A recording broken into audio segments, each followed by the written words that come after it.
പൗലോസ് പറയുകയാണ്, നിങ്ങൾക്ക് ദൈവത്തെക്കുറിച്ചുള്ള പരിജ്ഞാനം വേണം.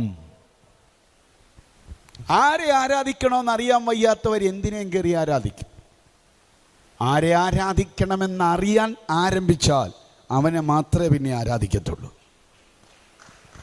യാതൊന്നിൻ്റെ വിഗ്രഹം ഉണ്ടാക്കരുത്, യാതൊന്നിനെ നമസ്കരിക്കരുതെന്ന് പർവ്വതത്തിൻ്റെ മുകളിൽ കർത്താവ് അരുളപ്പാട് പറയുമ്പോൾ താഴെ കാളയെ ഇസ്രായേൽ ജനമുണ്ടാക്കി. താഴോട്ടിറങ്ങി വന്ന മോശയ്ക്ക് ദേഷ്യം തോന്നിയിട്ട് അതിനെ വെള്ളത്തിനകത്ത് കലക്കൊന്ന് അടിച്ച് പൊട്ടിച്ച് വെള്ളത്തിനകത്ത് കലക്കുന്നതായി കാണാൻ കഴിയുന്നു. അവിടെ ഒരു കാര്യം ഞാൻ പറയാം, ദൈവം എപ്പോഴും ആഗ്രഹിക്കുന്നത് മറ്റൊന്നിന് ആരാധന കൊടുക്കരുത്, ദൈവത്തെ മാത്രം ആരാധിക്കുക. അവൻ ആരാണെന്നുള്ള അറിവ് പൗലോസ് പറയുകയാണ് ഓരോ വിശ്വാസിയുടെ ഉള്ളിലുണ്ടായിരിക്കണം. ഓരോ വിശ്വാസിയുടെ ഉള്ളിൽ